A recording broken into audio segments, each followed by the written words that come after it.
ఒక ఎమ్మెల్యే ఇంటి ముందు చేతులు కట్టుకొని నిలుచుకునే అంత కర్మ మన కార్యకర్తలకి మన నాయకులకి పట్టకూడదు. లోకేష్ గారు చెప్పేది గ్రామ కమిటీని బలపరచండి, మండల కమిటీని బలపరచండి, నియోజకవర్గ కమిటీని బలపరచండి. ఈ లెవెల్లోనే పనులన్నీ అయిపోవాలా. ఇక్కడ కాకపోతే అప్పుడు వన్ మోర్ లెవెల్ ఎమ్మెల్యేనో ఇన్ఛార్జో ఉంటాడు. అది కాకపోతే జిల్లా పార్టీ ఉంటుంది, అది కాకపోతే మేము ఉంటాం. సో అట్లా ఒక 5 లెవెల్స్ ఇప్పుడు క్రియేట్ చేసాము. వాళ్ళు బలపడేదానికి వాళ్ళ గౌరవం ప్రజల్లో పెరిగే విధంగా మేము ఇప్పుడు ముందుకు పోబోతా ఉన్నాం.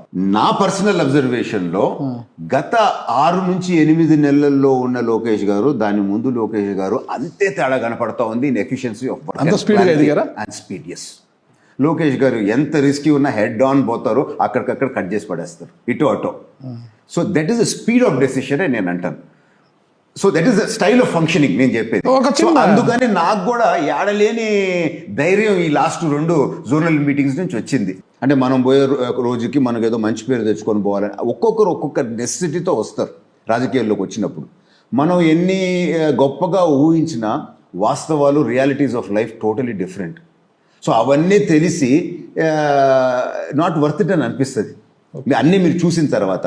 ఈరోజు నేను అదే అంటాను, మొన్న ఎలక్షన్స్లో నేను ఎమ్మెల్యే సీటుకి కూడా అడగలేదు పార్టీని.